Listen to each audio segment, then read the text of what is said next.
One set. Camera rolling. Sound. The good. The bad. And the just plain standard. Take one. Salut. Hey. Alright. Well, how'd you do, eh? Welcome to Scottish month and that. The first month of the year is January, which is also very good for Scots people, because it's the birth and celebration of Rabbie Burns, our famous poet. So we figured that why not give in to the Scottish influences and cover many a Scottish film, from the outright ridiculous to the very highly accurate and bit gritty. So we'll see how this month goes. So if you can't tell, it's me, Adam, doing a very, very stereotypical Fife Scottish accent there. But yeah, welcome to Scottish month. Hello guys, welcome back. It's the first episode of the year. Yeah, hello. So, hi. How you guys been? Very busy. Yeah, but also chilling out, because we know that this year is going to be quite crazy. I think that's what I meant by busy. Like busy doing nothing. Yeah, exactly. What about you, Yann? How was your holidays? Well, it was cool. I had the occasion to slash the rumors that say that Scotland is rainy. So every time I was asked, so you're in Scotland now, so how's the rain there? No, the problem's not the rain, that's the cold. Mm-hmm. Yeah, that's quite accurate. It doesn't snow here, it just ices over. Yeah, it's very frosty today. Yeah. Today is the 8th of January. Bookmark this episode. Like the grass is white. That's and not because it's snowing, because it's icy. It like crunches. So, what's the episode?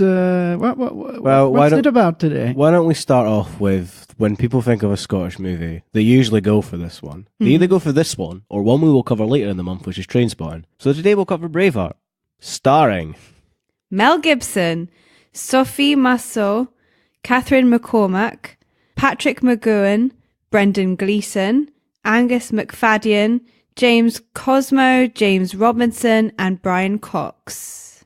Is it McGowan? McGowan. Is it the same bloke that was Doctor Who?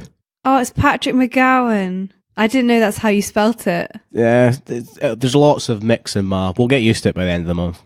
McGowan. Brian Cox, is that Uncle Argyle? It is indeed. Who's that? It is indeed. Uncle Argyle. Oh, yes. I'm your uncle. Sorry. I'll be taking you away now.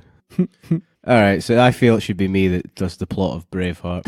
Go ahead. Okay, so Braveheart is the story of how a little Glaswegian grew up to be a life-saving Australian doing a Scottish accent. No, it's a version of the Scottish War for Independence, which Scotland finally got in 1314 at the Battle of Bannockburn. To say anything more, it's actually a telling of history, is a bit not really accurate. I mean, it's an adaptation of the famous retelling of William Wallace from the Romantic poet Blind Harry, who wrote a massive book about all the things he apparently did, and this is what this story is about.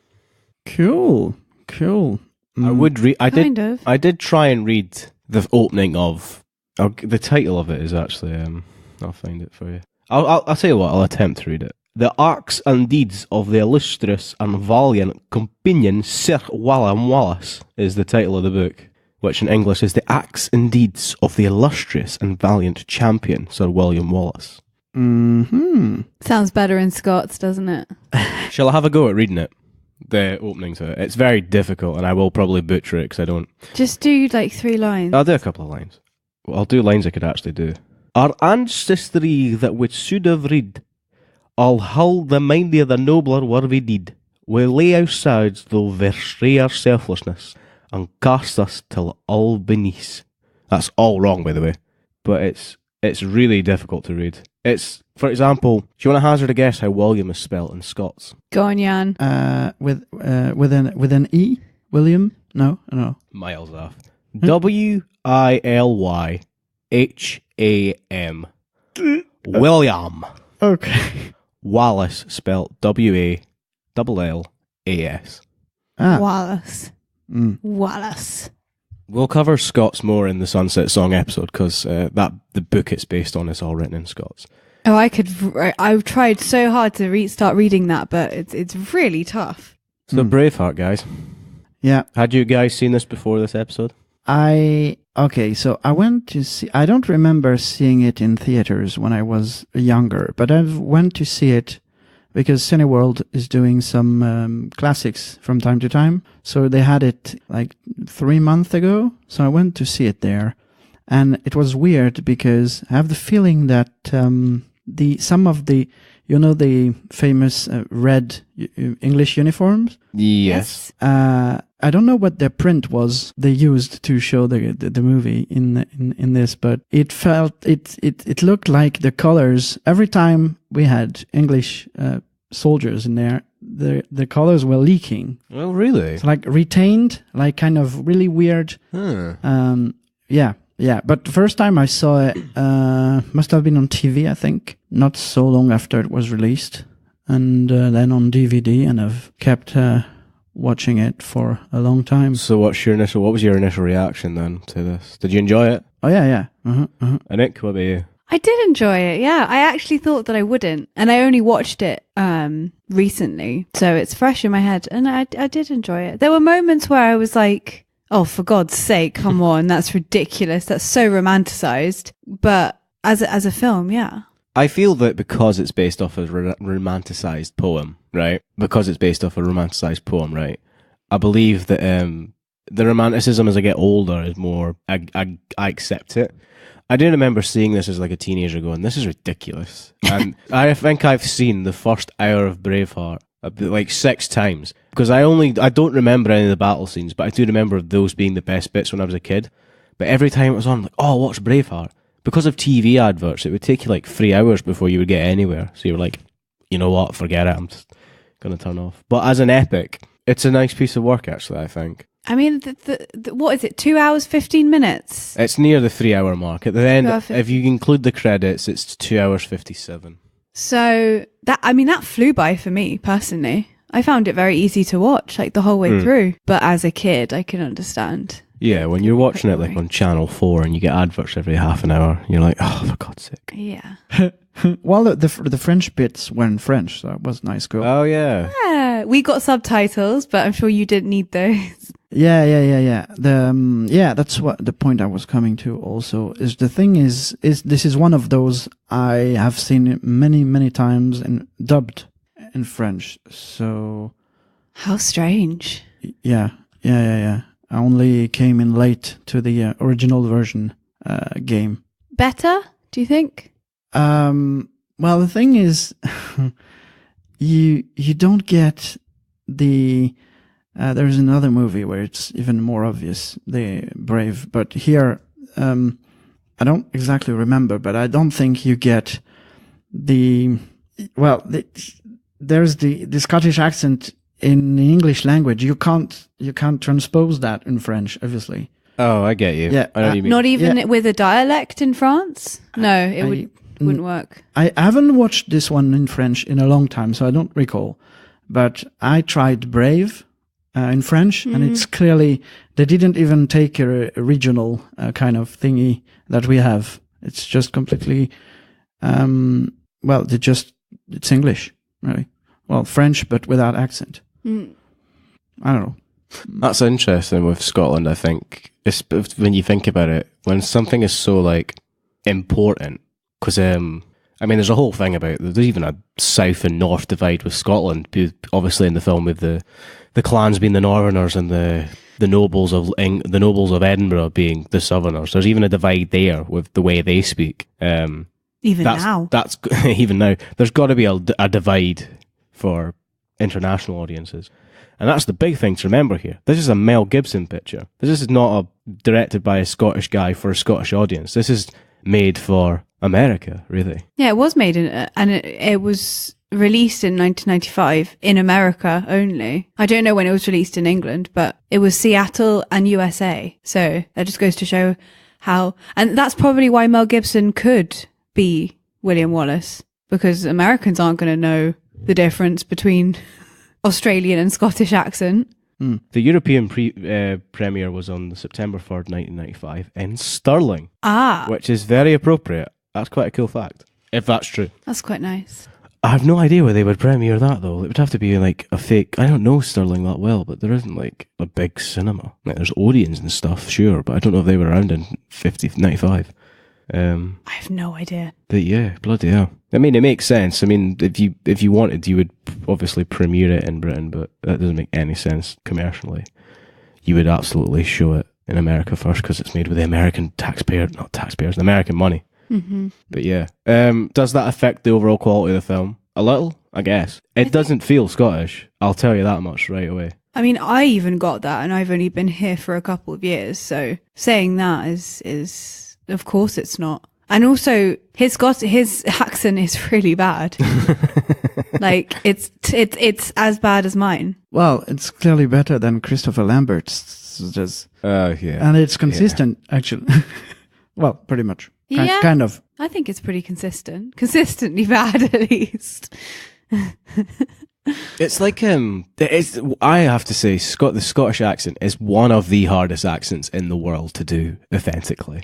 Especially if you're not from Britain as yeah. well. Like, I'd probably find it easier than, well, Yann, to master a Scottish accent, but... Well, if you don't have any bass, like RP or anything to work above this bass, yeah, obviously it's way harder, yeah. Because you'll have like Scots with your...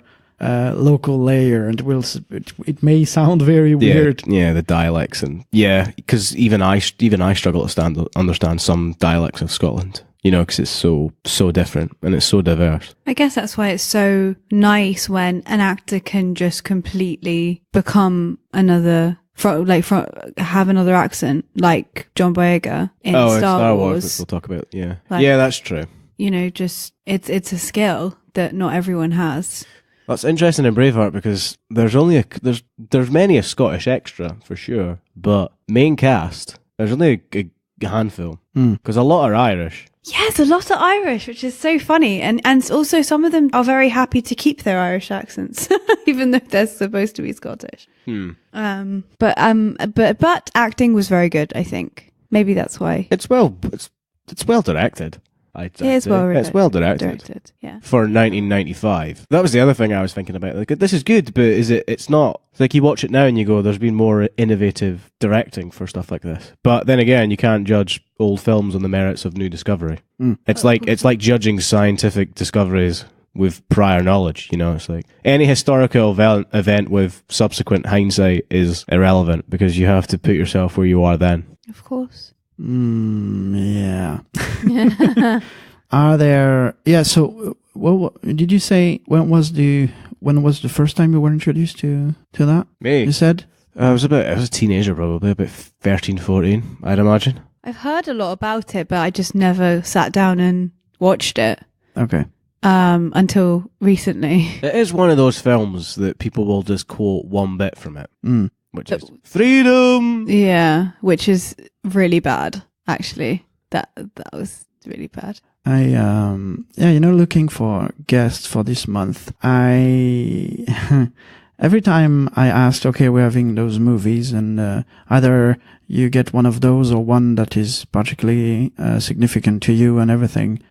Mostly Scottish people ask, right? And most of the time they just said they never saw either Highlander or Braveheart. Here's the thing, right? It's not, to everyone else in the world, Braveheart is a movie about Scotland. But to people in Scotland, it's just another movie. Yeah, they're more likely to talk about something like Trainspotting. And every kid learns about William Wallace in primary school, which is like elementary school in America.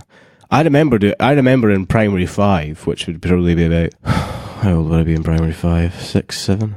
We did a trip to Stirling where it was just about, that was all it was. You were learning about. So I've been to Bannockburn, I've been to Stirling Castle, all these sort of things.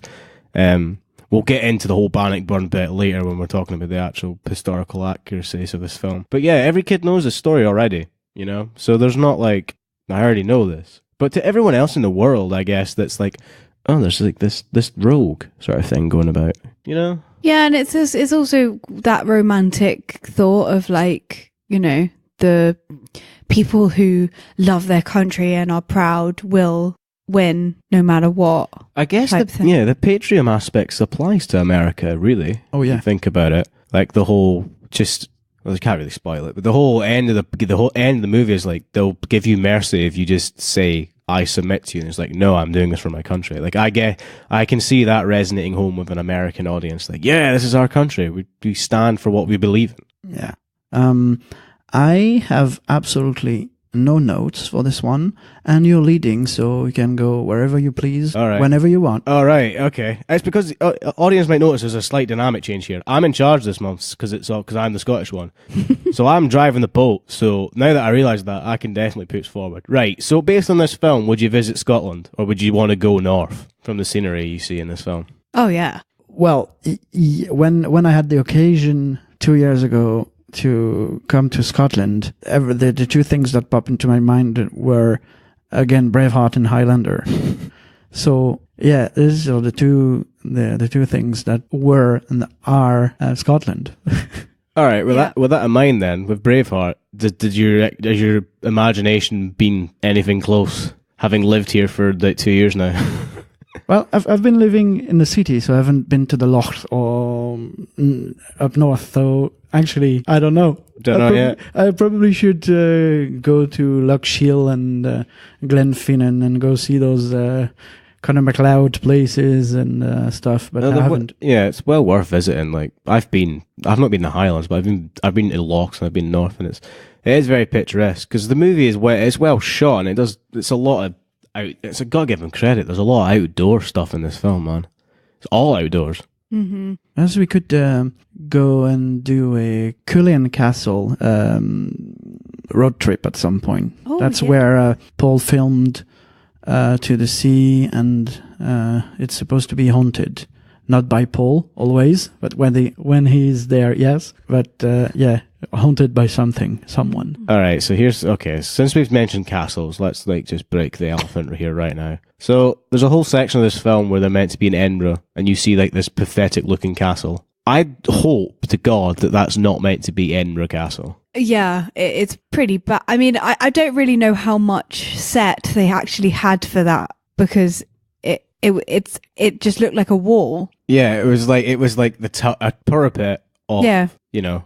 It's the same with London as well. Like when they were meant to be in London and you looked outside, you're like, what? Well, they had more money for sound stages than actual sets. Like if you've ever watched Jumper. No, I've never seen this. Yeah, these jumping through space, right? And at some point he's at the Rome's Colosseum, and you clearly see that it's a set because the size is just, the stuff happens where it shouldn't be able to be happening.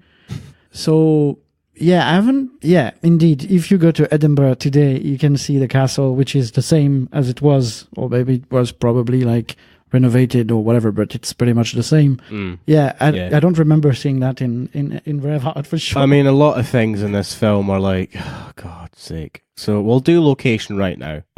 The battles, right? Adam, you go on about this quite a lot. Right. So the major thing here is that a lot of these battles that are in the film do happen. The main one we see in the film, I'm pretty sure, is meant to be the Battle of Stirling Bridge. However, there is no bridge, and they're in a field. Which is ridiculous. Actually, if you look up Stirling Bridge on Wikipedia, it comes up with the bridge. Like, it's not even the location. It's like the bridge that they pinpoint. I'm not joking. It's so funny how they just completely lost that bit. They were just like, we'll just use this field. It's fine. It's a road bridge. You can drive on it. You have to drive on it. You have to drive over it if you want to go over that bridge. You have to. You can. It's a normal bridge, right? America's far away. They don't know these things. It honestly is like, hey, we're doing the Battle of Stirling Bridge. How many people are going to know where Stirling is? Not many. Right, we'll just do it in a field. That's just what Scotland is, isn't it? Just fields and green. I love the fact that when I read the figure on the information that they premiered it in Stirling, I love the fact that it'll come up. It says Stirling. I hope everyone that saw that in Stirling just stood up and goes, "Where the fuck's that?" Like Stirling, right?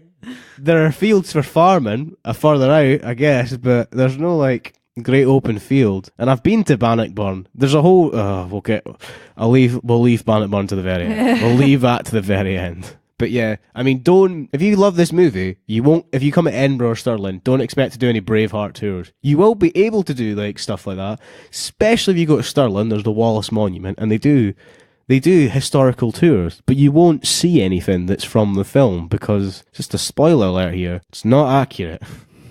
No, not in that sense. No.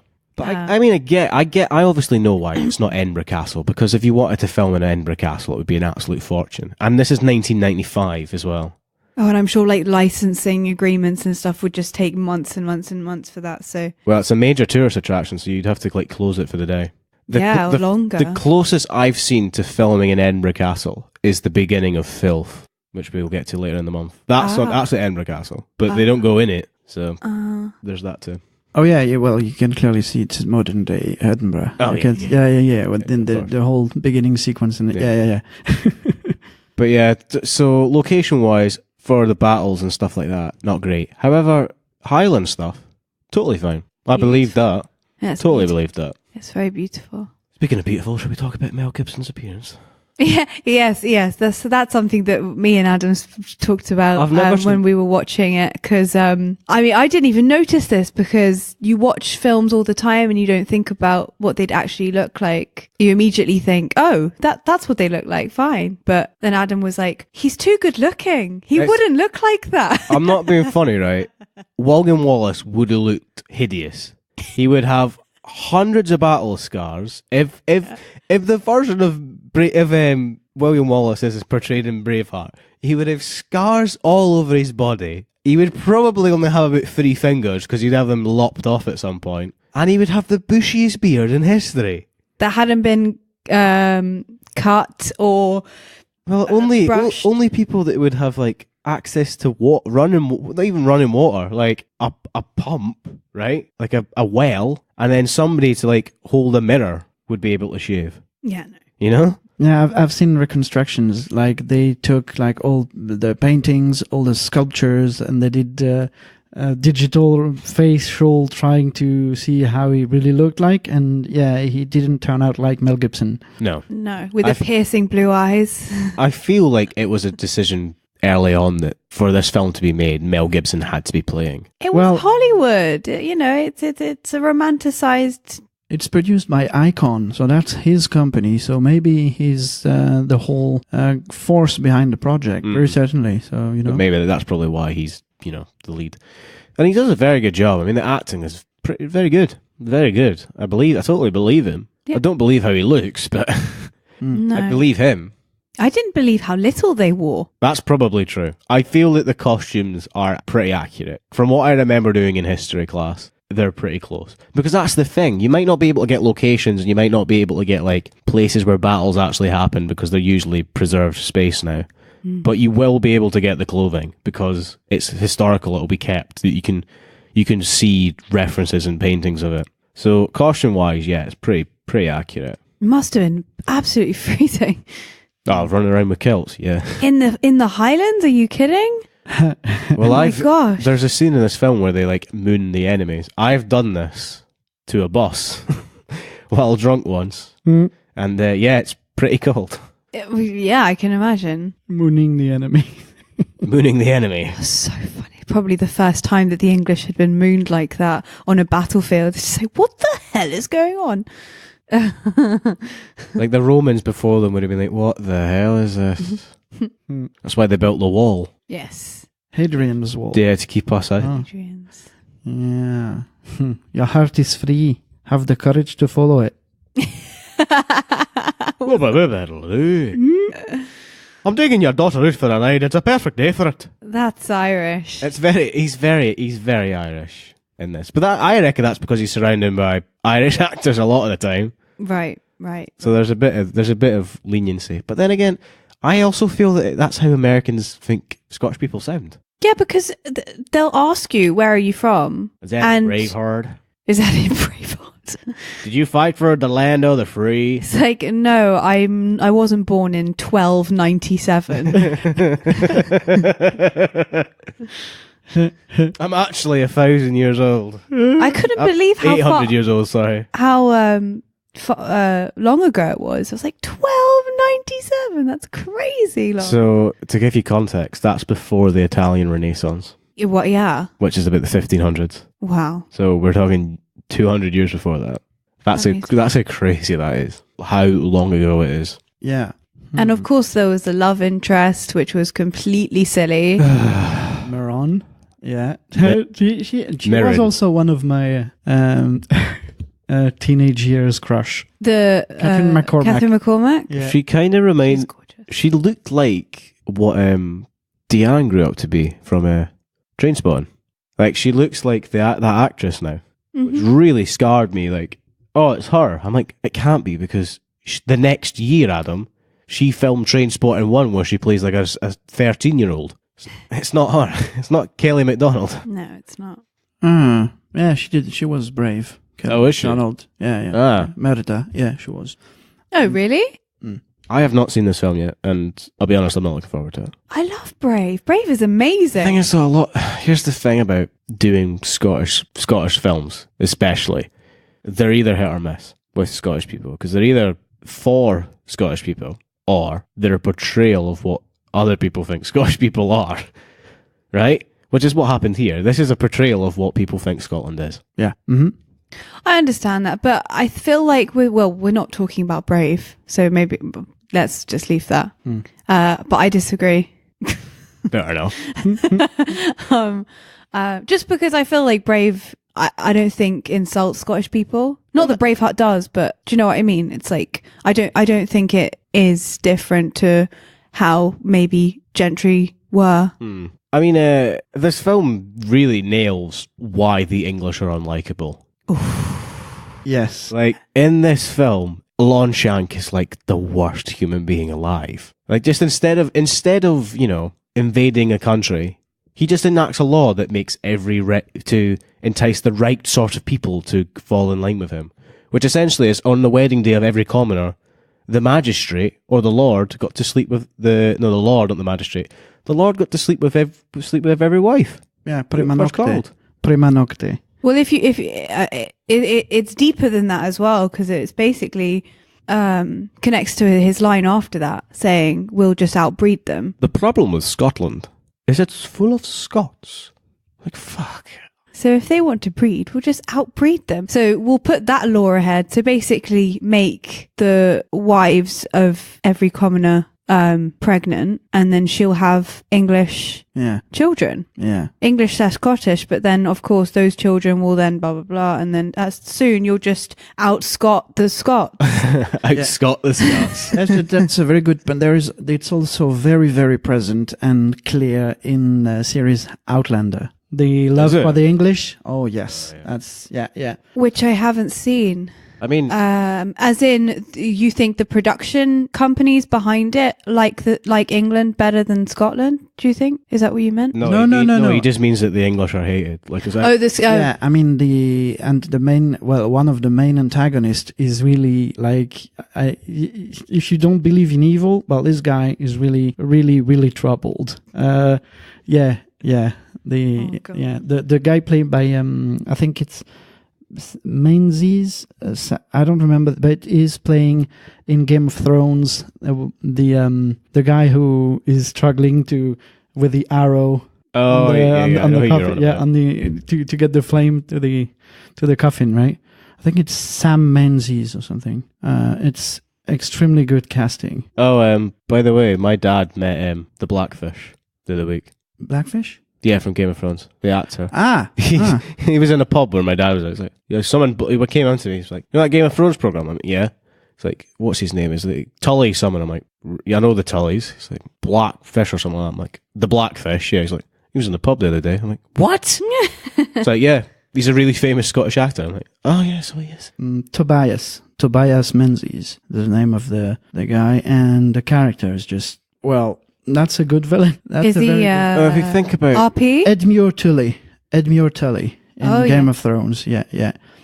And is he RP English, like posh English? in Highlander? In Outlander. Outlander, sorry. Yeah. I don't remember. He's playing two characters because I don't know if you haven't watched at all, right? No. So it's kind of a time travel kind of thingy. So he's playing two characters. So there's the sweet and nice Frank Randall, modern time, 42. And there's the evil Jonathan Blackjack Randall. And that's very, very nice work and writing. It's just crazy. That's very good. I mean, if you look in history with English at this time period, I mean, it's not surprising why, because they, in Britain alone, right, they've invaded Wales, they've invaded Scotland, and they've invaded Ireland. Literally, it's ridiculous. They have everything. But I mean, this is the thing. You hide behind power, but what was nice about this film is you realize how people get power through awful things, you know? And I thought that was quite relevant because America and Britain are paying for it now that we have social media. Yeah. So, yeah. Actually, if you think about it, England's invaded a lot of places over history. It's stuck its oar into a lot of countries. He used to own the world. And it's never been invaded by anyone, has it? I don't think so. Well, I mean, the Normans. We had the Norman conquest that killed Anglo-Saxons. Well, I'm guessing that's why we have some... that's why you have Anglo-Saxons, because the Saxons invaded. Okay. And Saxons are German. Yeah. And obviously the Normans invaded as well, which is why we have French and German words, or connected to the French and German words. We still have fiancé, which is probably from the Normans. Thank you for that. That was Education Corner. You're not going to get any support for the English and Scottish one. No, it's going to be really, really awkward for me. Oh dear. No, No, I even hated the English after that film. I was like, bloody hell, I want to be Scottish. Yeah, when we reach Outlander, because we're trying to do that in August, depending on the option, it will be either tremendously extraordinary or just great or just really cool. But we will be doing 3 episodes for the 3 seasons at some point this year. all right. Yeah. Does anyone have any standout moments for this? Because I feel like Yann's struggling for this episode. I don't know how you feel about Braveheart, Yann. Well, it's not easy to put it into words, but I know that I have a new category for the rating for this. Uh-oh. Yeah. Ah, interesting. Okay. Well, that'll lead into another conversations because this film won 5 Academy Awards, Yann. I know.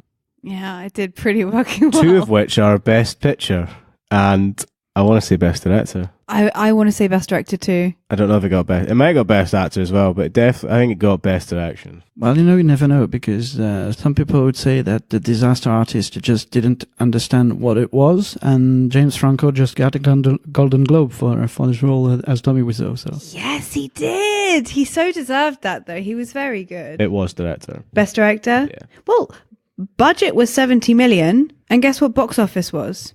God.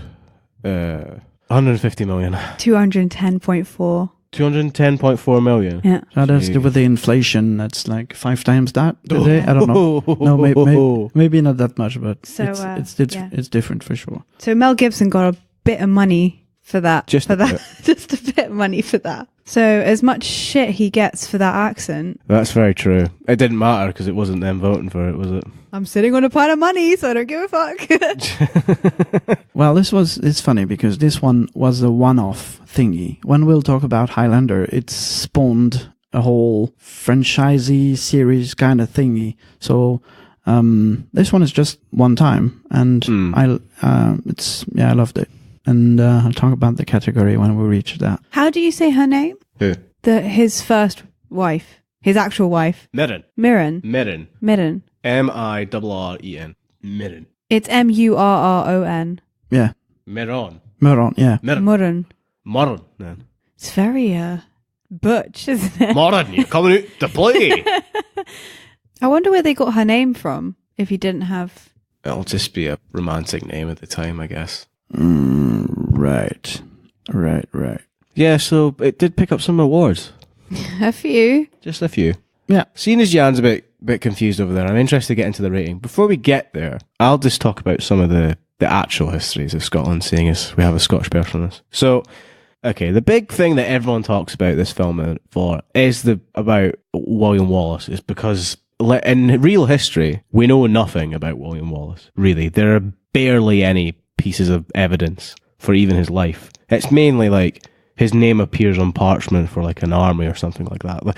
As much as we know, I remember from history being taught, is but we know he was a mercenary, so we know he was alive, right? So this is a paragraph taken from the Scots scholar Matt Urart, right? So this applies to what we see in the film. So here's this brief bit. Wallace was born into gentry of Scotland. His father lived until he was 18, and his mother lived until he was 24. He killed the sheriff of Lanark when he was 27, apparently after the murder of his wife. He led a group of commoners against the English in a very successful battle in Stirling in 1927, temporarily receiving the appointment as Guardian. Wallace's reputation as a military leader was ruined the same year of 1297, leading to his resignation as a guardian. He spent several years in exile in France before being captured by the English in Glasgow. This resulted in his trial and his cruel execution. So that is a historian's assumption of what happened to Wallace, which, one, his parents weren't murdered when he was a child. No.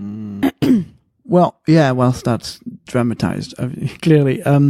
I think there's something that is overlooked in the movie, but obviously Wallace is a big historical figure here, but I think Robert the Bruce even bigger, isn't he? Yeah, Bruce again in this is very different from what historic history. For example, he's not Robert of Bruce, right? He wasn't the Earl of Bruce; he was the Earl of Carrick, right? So there's one, and. Although he went back and forth about being on the Scottish side and the English side, there's no way that he rode into battle with the English. I think I can't see that. But there was no way Scotland would have a king that rode into battle with the English. They only did that for a reveal, yeah. Which are your favourite things in it? Which I do love. Yeah. No, that's a different thing. I did quite like that reveal. I thought it worked very well. Yeah, it's not the Johnny Depp murder on the Orient Express. Voila. Because it wasn't a reveal of the actor, which annoys me. And the other thing about historical accuracies is Isabella of France would be about 3 years old at the Battle of Falkirk. So there's no way Wallace was having an affair with him. It was actually a pedophiliac movie, but we missed on that. Yeah. So the whole payoff about the having sex with the wife, to breed the Scots out of Scotland, and having that backfire with the end by having the heir of England become a king be Scottish, is all for drama. Right. Even though, I mean, they do say that he did kill the first sheriff because apparently they killed his wife. I would totally believe that, for sure. Yeah. I just think the whole getting married in the woods is probably not true. Oh yeah, for sure. And having sex by the river? Yeah, of course that's not true. Every Scottish person loses their virginity by the river. With the lovely James Horner music. And it's not a river in Scotland, it's a burn. Oh, of course. Oh, you want to have sex by the burn, eh? For the record, I've never had sex by a river, so I must not be Scottish. Yeah. And also I'm sure that she was probably he didn't come in time to stop her being sorry, I thought assaulted. It was a whole different story. Yeah, also, yeah. For once, I was on the same page. I was like, wait a minute, he did what? He didn't Excuse come me? in time. Are we still talking about the river? They were horny, and it's music from James Horner, but doesn't mean that. Sorry, Anouk. I was actually going to talk about rape, but if you want to go down that road. Oh dear. No, just that William Wallace stopped it from happening. Yeah. It's just in the nick of time. Yeah, because he's the... That definitely didn't happen. Yeah, he's very much the hero of this film, Yeah. It's got to be, da-da-da-da, here comes Wallace. Yeah, exactly. Except, da-da-da-da is played on bagpipe. That's a trumpet. That's more trumpet, I agree. I mean, a bagpipe is a very hard instrument to pretend to be. Yeah, it is actually. Because you got to go... and then you start, because it's a drone. And I won't infuriate our listeners by just droning. That would be I quite like bagpipes, personally. I do like bagpipes. I mean, but I'm Scottish, so I have to. Even though I'm sure loads of Scottish people don't like it. Yeah, but they are quite fantastic, really. Like, I'm English. I hope I'm not a horrible entitled git. Well, I mean, the Scottish people in World War One used to play the bagpipes while marching out of the trenches for the rhythm. They got the nicknames from the Germans. Was it Hell's Angels or something like that? It's Hell something. But in German. It's to do with the fact that the ladies from hell, because of the kilts. That's it. The ladies from hell. Yeah. Were the Scots or the Scots playing? No, the Scots, because they just saw this force in skirts running at them. Obviously, the kilts. Yeah. Mm-hmm. That was done very well in the film. The Scots running towards the English yeah. was quite scary. The battle sequences are very good. I mean, I was thinking when watching it, because obviously now we have like Battle of the Bastards from Game of Thrones, which is the pretty decent version of medieval battle now on cinema. But up until that point, I reckon Braveheart was up there. Braveheart and then Gladiator, a couple of, like in the early 2000s, with the whole beginning of Gladiator when the Romans are fighting the barbarians. Yeah. At the beginning of that, that's a very good. But that's obviously Roman warfare, which is totally different. Yeah, a little bit more strategic, shall we say? Yeah, Scotland is running. Yeah, it's just. Yeah. So I feel I will introduce the new segments that will be in this month. Usually I'll read a Burns poem, but today, seeing as we did a Braveheart, and the fact that there's so many historical accuracies, I thought I'd give you guys a little history lesson. So to begin with, we'll talk about Bannockburn. Right, so Bannockburn is the last battle in the Independent War because they just destroyed the enemy. So essentially what happened at Bannockburn, unlike the film, it wasn't just a spontaneous event. It was like Robert the Bruce had been in charge of that fight in England for about 8 years, and he didn't always win, right? Which is quite true. It was very true, actually. So in Bannockburn, because it was on a bog, the English cavalry got bogged down, and they gave Scotland the chance to actually be able to fight back, because they also had the high ground, because Bannockburn's on a slope as well. If you go, it's very good. But anyway, I'm going to read you if you're listening from Scotland, you'll probably remember this story. You get read this poem as a child. It's called Robert and the Spider, and it's based on the fact that after Robert's many defeats, he was like hiding out in a cave, and this is the story of how Robert retained his bravery. So I'll give you a wee read of this one. It's the following poem about Robert the Bruce and the Spider is from To Read and Tell, edited by Noor Montgomery. There's the little CC copyright thing right there, so it's not mine. When Bruce, King of Scotland, was getting the worst of the war he was waging with Edward I, when most of his friends had been captured or slain, and the sky of Scotland looked very like rain, when he spent his days hiding in bushes and trees, getting thorns in his fingers and cuts on his knees, and when nothing could lighten the gloom he was feeling, he lay in a cave and looked to the ceiling. He stared at the ceiling with thoughts that were black, till a spidery spider came out of a crack.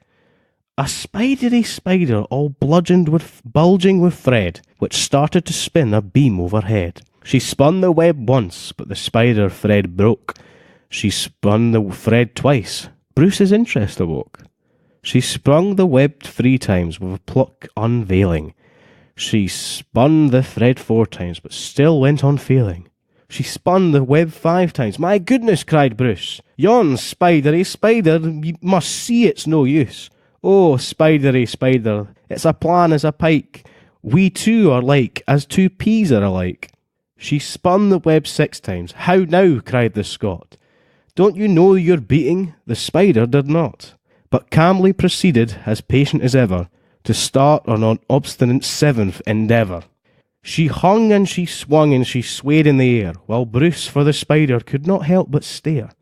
Then he whooped with delight and sprang to his feet, for from one beam to another the web hung complete. With hope he was filled, and with courage he burned. Oh, spider, he said, what a lesson I've learned.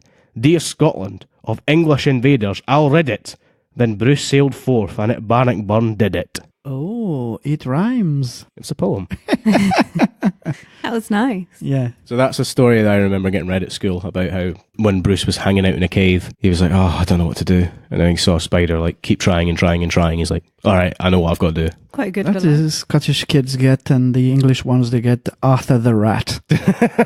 Yeah. We'll do that in an English month episode. So there we go. That was a little poem. You'll get different ones each episode. They'll mostly be from Burns. But I thought that would be a nice one to start off with. to get you guys refreshed a bit of Scots education.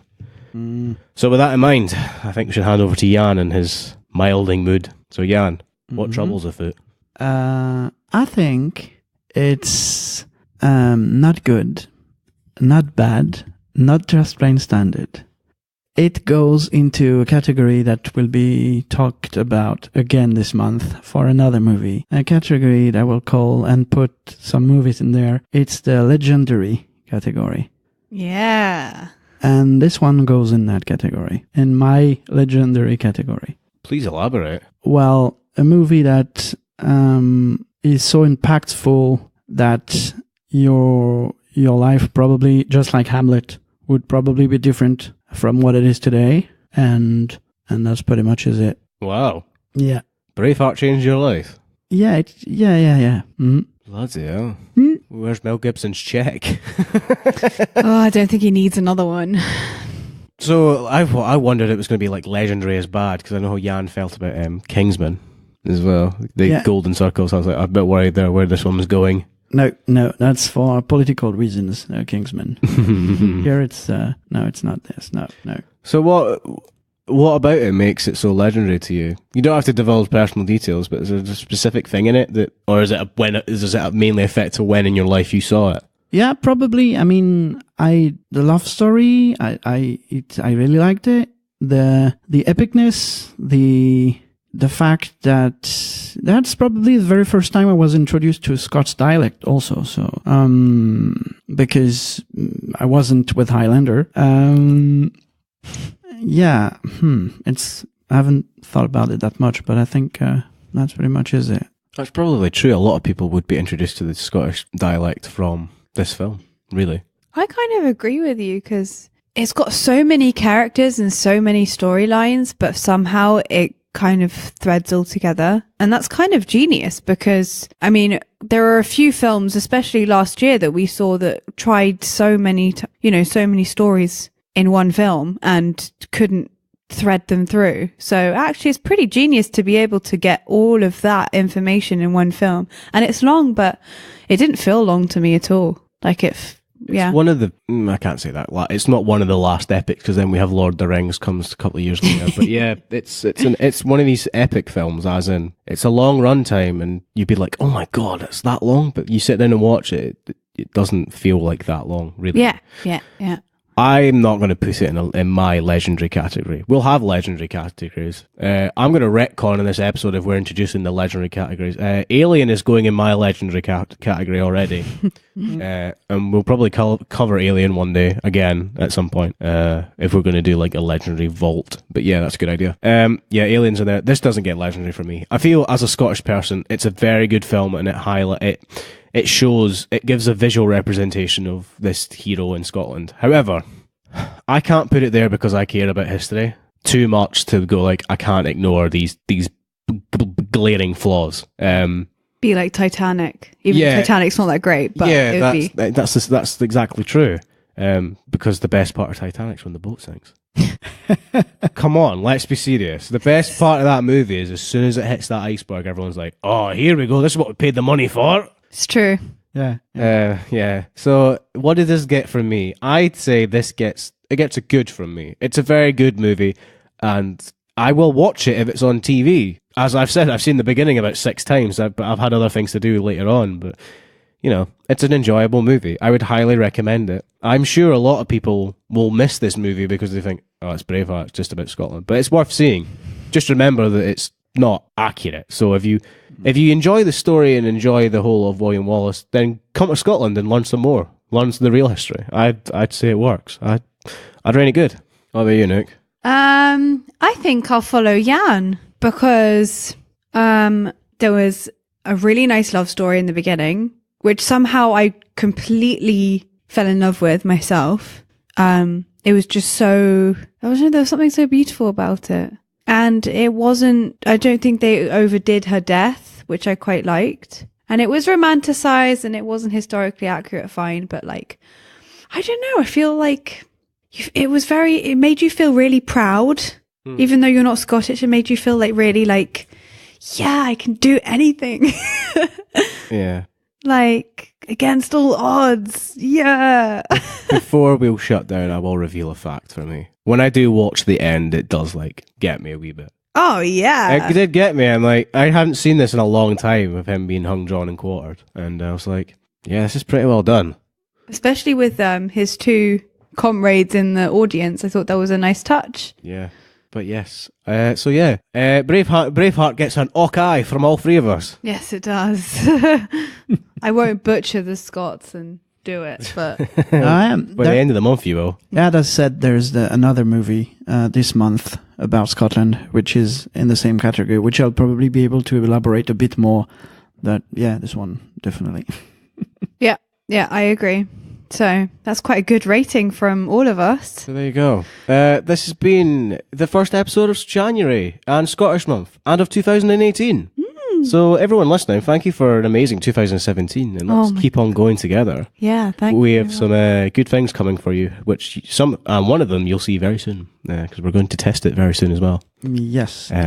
Yes. Thank you very much for last year. It was the most amazing thing that could ever happen. Like we didn't think it would ever get this big. Obviously, in the grand scheme of things, we're tiny, but in our heads, we're like this is going somewhere. We'll keep going. Yeah. For 3 people that started this for something to do while acting was difficult, it's gone amazingly well. Yeah.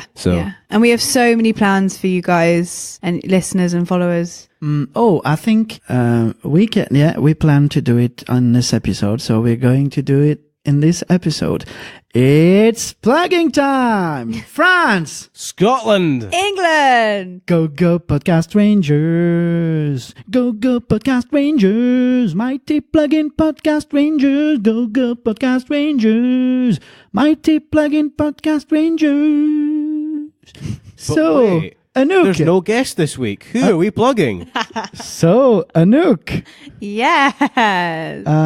What's this Lulu Raska's Nothing thing? So I will be performing in a play at the Cottiers Theatre in Kelvin Bridge in Glasgow on the 9th of March. We're crowdfunding it at the moment. It's basically 8 monologues that thread together about city life, depending on, different stories, very contemporary, lots of sex and gore and speaking your mind and strong women and all this breakups and all the relatable, beautiful things that we all go through. So yeah, rehearsals start this week. So I'm very excited. We're crowdfunding it at the moment. So if anyone feels a little bit generous, it's all on, we'll share it. Justgiving.com. Justgiving.com. We'll And stick it's, it on Instagram. Yeah, we'll share it again, and it's Stuff Puffin Productions. That's the production company. So yeah, that's me plugging. If you do give money for Anouk's for Anouk's production, why don't you stick on your comment good, bad, just plain standard, so you let them know that we sent you there. I think that'd be quite cool. And then see how many people. Yeah, and maybe we'll give you a gift of something. Oh, maybe. We'll figure something out. Yeah, 'cause Yeah. generous. Shout out from the podcast from everyone that donates, very much. That's essential, no matter how much you donate. Yeah, you've got some rewards and Not just sure what- like yeah. any crowdfunding, really.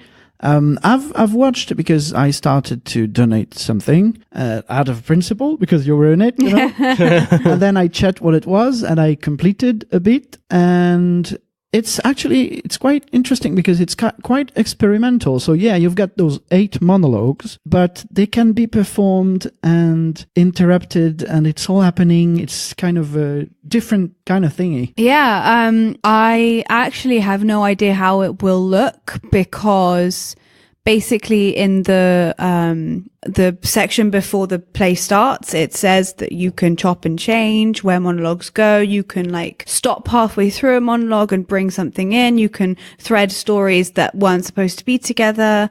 The only thing is we'll keep the last monologue as the last monologue, because it kind of ties everything together. And it's also because it's their debut performance, actually, being a production company. It's kind of collaborative, so I'll have a little bit of a say with the directorial and choreography of it, so that'll be interesting.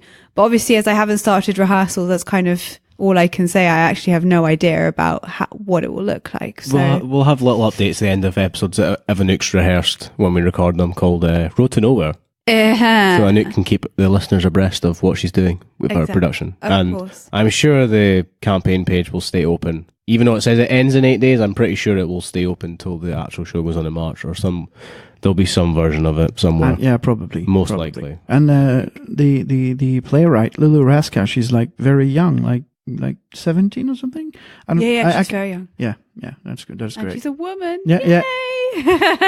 Support your female creators. Everything. Support your female everything. Yeah. So yes, that's very exciting. Awesome. I think, we're good. Who have we been? We've been, I was Yann. Anouk. And Adam. And Bye-bye. goodbye for now. Bye. Bye. Bye.